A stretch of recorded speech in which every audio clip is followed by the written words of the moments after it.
किसी भी एक थिंकर को पढ़ने का बेस्ट तरीका क्या है, या फिर आप अगर वेस्टर्न पॉलिटिकल थॉट के अंदर अलग अलग फिलोसफर्स और थिंकर्स को पढ़ रहे हैं तो उनको कैसे पढ़ा जाए जिससे कि आपको चीजें याद रहें, और अच्छा तरीका क्या है जो कि मैक्सिमम लोग फॉलो करते हैं। और एज अ स्टूडेंट, क्योंकि मुझे कई साल हो गए इस पॉलिटिकल साइंस के फील्ड में पढ़ते हुए और पढ़ाते हुए, तो जो चीजें मैं इस्तेमाल करता हूं पढ़ने में वही मैं आपको बताने की कोशिश करूंगा। ज्यादा हवा में बातें नहीं करूंगा, कुछ एक दो रियलिस्टिक चीजें जो आपको मैं बताना चाहता हूं, शायद आपको भी हेल्प करे। सबसे पहले तो मैं यही कहूंगा कि स्टॉप वर्शिपिंग द थिंकर्स। आपको थिंकर्स को पूजना नहीं है। सबसे बड़ी गलती हम यही करते हैं कि अगर हम एक फिलोसोफर या थिंकर को पढ़ रहे हैं तो हम उसके साथ पूरे तरीके से सहमत होने की कोशिश करते हैं, हम उसको आइडलाइज करने की कोशिश करते हैं, हम उसको अपना रोल मॉडल बनाने की कोशिश करते हैं। तो आपको ये नहीं करना है। आपको बेसिकली एक थिंकर को न्यूट्रली पढ़ना है, उसके साथ अपने बायस को अलाइन करने की कोशिश नहीं करनी है कि ये थिंकर अच्छा है वो थिंकर बुरा है। जब आप अपने मन में ये पहले से बिठा लेंगे कि प्लेटो अच्छा है और अरिस्टोटल बुरा है, तो आप अच्छे से थिंकर्स को या फिलोसोफर्स को समझ नहीं पाएंगे। तो आपको न्यूट्रली थिंकर्स को पढ़ने की कोशिश करनी है, क्योंकि हर एक थिंकर जो है, every thinker is the child of his time.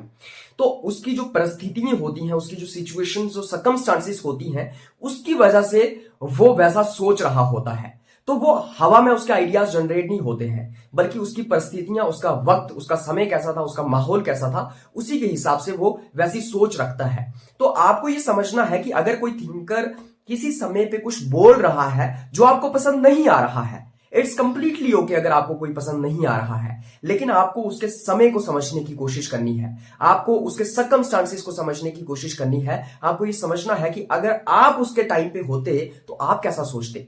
जैसे मैं अगर प्लेटो की बात करूं, अरिस्टोटल की बात करूं, या मैकियावेली की बात करूं, या मैं हॉब्स की बात करूं, ये सारे के सारे थिंकर्स जो हैं वो उनके जो सर्कमस्टांसेस और कंडीशंस थी उसी के समय के वो प्रोडक्ट हैं। वो वैसा ही सोच रहे हैं जैसी उनकी परिस्थितियां हैं। जैसे अगर मैं मैकियावेली की बात करूं तो मेडिवल टाइम चल रहा है और मेडिवल टाइम खत्म होने पे आ गया है, क्योंकि मैकियावेली जो था वो he was standing at the cross road between medieval time and modern times.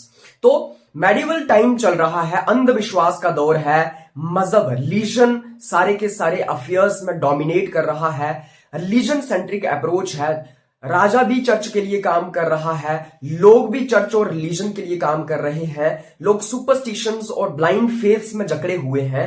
तो उस टाइम पे जब इतना अंधविश्वास, सुपरस्टिशंस ये सब चल रहा हो, तो फिर मैकियावेली उस वक्त क्या थॉट दे रहा है, मैकियावेली उस वक्त क्या सोच रहा है। मैकियावेली कह रहा है कि रिलीजन को स्टेट से दूर कर दो, रिलीजन को गवर्नमेंट से दूर कर दो। क्यों? क्योंकि वहां पे रिलीजन और गवर्नमेंट आपस में एक दूसरे को हेल्प कर रहे हैं, सुपरस्टिशंस है, ब्लाइंड फेथ चल रहा है सोसाइटी के अंदर। तो मैकियावेली बेसिकली उस टाइम पे ह्यूमन रीजन की बात कर रहा है, लॉजिक की बात कर रहा है, वो separation of state from religion की बात कर रहा है। तो आपको ये समझना है कि हर थिंकर जो है वो अपने समय के हिसाब से, कंडीशंस के हिसाब से ही सोचता है। कार्ल मार्क्स अगर आज के टाइम पे पैदा होता तो शायद कुछ और सोच रहा होता, शायद उसकी थियरी कुछ और होती।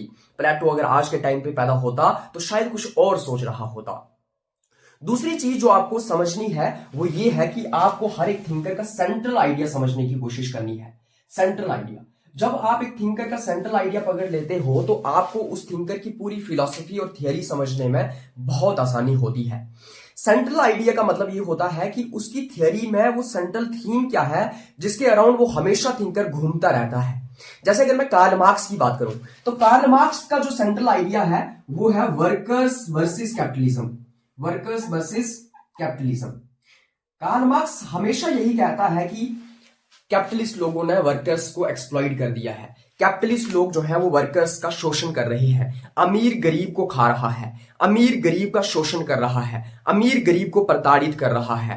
कैपिटलिज्म खत्म होना चाहिए, कैपिटलिज्म को हमें कबर में जो है वो गाड़ देना है। तो हर एक थिंकर का एक सेंट्रल आइडिया होता है। कार्ल मार्क्स का ये एक सेंट्रल आइडिया है, वर्कर्स की बात करता है, वो वर्कर्स की वेलफेयर की बात करता है और वो कैपिटलिज्म को जो है क्रिटिसाइज करता है। तो उसकी पूरी फिलॉसफी और थियरी के अंदर आप देखेंगे कि घुमा फिरा के वो यही बात कर रहा है। वो घुमा फिरा के जो है वो क्लासेस की ही बात करता है। वो कहता है एक होती है वर्कर क्लास और एक होती है रिच क्लास या फिर कैपिटलिस्ट क्लास, इसको आप कह सकते हैं। तो वो हमेशा उसने अलग अलग एस्पेक्ट्स के अंदर अपनी थियरी के अंदर हमेशा इन्हीं चीजों की बात की है। वो क्लास सोसाइटी की बात करता है, फिर वो क्लास लेस सोसाइटी की बात करता है। जैसे अगर मैं प्लेटो की बात करूं तो प्लेटो का क्या सेंट्रल आइडिया है? Philosopher king. फिलोसोफर किंग के साथ साथ उसका आइडियल, जो उसका अपना आइडियल स्टेट, जो उसकी आइडियल स्टेट है। तो प्लेटो का सेंट्रल आइडिया क्या है? एक आइडियल स्टेट होनी चाहिए, एक फिलोसोफर किंग होना चाहिए। तो उसी के अराउंड जो है वो प्लेटो भी घूम रहा है, उसी के अराउंड जो है वो प्लेटो बेसिकली रिवॉल्व कर रहा है। अरिस्टोटल की अगर मैं बात करूं तो अरिस्टोटल बेसिकली प्लेटो को थोड़ा सा मॉडरेट करने की कोशिश कर रहा है। अरिस्टोटल जो है बेसिकली अरिस्टोटल मिडिल पाथ की बात कर रहा है। अरिस्टोटल जो है वो मिडिल पाथ की बात कर रहा है। वो कह रहा है कि प्लेटो जो है वो बड़ा एक्सट्रीम लेवल पे चला गया था, इसलिए हमें थोड़ा सेंटर में रहना है, मिडिल पाथ में रहना है। अगर मैं हॉब्स की बात करूं, अगर मैं लॉक की बात करूं, रूसो की बात करूं, हर किसी का एक सेंट्रल आइडिया है, एक सेंट्रल थीम है जिसके अराउंड जो है वो चीजें हमेशा रिवॉल्व करती हैं। तो अगर आपको सेंट्रल आइडिया समझ आ जाएगा, तो अगर आपने थिंकर को पढ़ा नहीं भी होगा उतने अच्छे से, या फिर आपने कुछ चीजें उसकी नहीं भी पढ़ी होंगी, उन चीजों को फिर भी आप जो है एक्सप्लेन कर सकते हैं, क्योंकि अल्टीमेटली वो थिंकर उसी सेंट्रल आइडिया के अराउंड घूमता रहता है। तो ये चीज आपको एक थिंकर की समझने की कोशिश करनी है।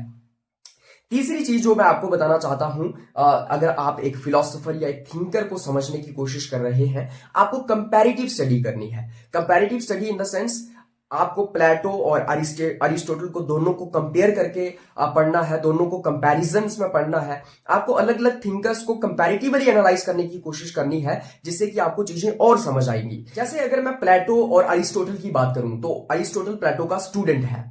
तो प्लेटो की थियोरी के अंदर बेसिकली प्लेटो जो बातें करता है थोड़ी सी वो एक्सट्रीम लेवल पे है, तो अरिस्टोटल अपनी पूरी की पूरी फिलॉसफी और थियोरी के अंदर प्लेटो को बेसिकली मॉडरेट करने की कोशिश कर रहा है। जो प्लेटो की आलोचना हो रही थी, क्रिटिसिज्म हो रहा था, उसको जस्टिफाई करने की कोशिश कर रहा है। तो हर एक थिंकर का दूसरे थिंकर के साथ एक कहीं ना कहीं लिंक होता है, जो आपको ढूंढने की कोशिश करनी है और कंपैरेटिवली आपको उन थिंकर्स को एनालाइज करने की कोशिश करनी है। एक और मेथड जो आप यूज कर सकते हैं पढ़ने में, और सिर्फ वेस्टर्न पॉलिटिकल थॉट को पढ़ने में ही नहीं बल्कि किसी भी चीज को अगर आपको पढ़ना है, तो उसको बेस्ट तरीका पढ़ने का क्या है? सबसे पहले रीड, उसके बाद राइट और उसके बाद टीच।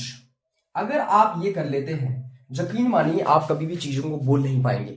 क्योंकि जब आप किसी चीज को पढ़ते हैं, सबसे पहले तो आपको किसी चीज को अच्छे से पढ़ना है। जैसे आप अगर प्लेटो को पढ़ रहे हैं, पहले उसको अच्छे से पढ़ने की कोशिश कीजिए, उसको फिर अपने शब्दों में लिखने की कोशिश कीजिए। आपने आइडियल स्टेट का कंसेप्ट पढ़ा प्लेटो का, उसके बाद उसको अपने शब्दों में लिखो, उसको राइट करो और उसके बाद उसको पढ़ाने की कोशिश करो, किसी को समझाने की कोशिश करो।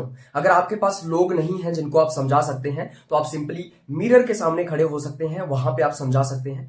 या फिर सबसे बेस्ट तरीका समझाने का, पढ़ाने का क्या है? आप अपना फोन खोलिए, कैमरा ऑन कीजिए और उसके साथ सामने जो है वो अपने आप को एक्सप्रेस करने की कोशिश कीजिए, चीजों को पढ़ाने की कोशिश कीजिए। आप फिर उन वीडियोस को यूट्यूब पे डाल सकते हैं, अनलिस्टेड में रखिए अगर आपको शर्म आती है तो आप बेसिकली अगर कैमरा के सामने जो है वो पढ़ाओगे, तो उससे क्या होगा? एक तो आपका जो कैमरा फोबिया है दूर होगा, दूसरा आपकी कम्युनिकेशन स्किल्स अच्छी होंगी, तीसरा टीचिंग स्किल्स आपकी अच्छी होंगी। तो जब आप किसी थिंकर को पहले पढ़ते हो, फिर उसको लिखते हो और फिर किसी को पढ़ाने की कोशिश करते हो, क्योंकि जब आप किसी को पढ़ाते हो तो आप तभी पढ़ा पाते हो जब आपको चीजें अच्छे से समझ आई हैं, राइट? तो अगर ये तीन चीजों का कॉम्बिनेशन आप बना लें, तो आप किसी भी चीज को जिंदगी भर नहीं भूलोगे।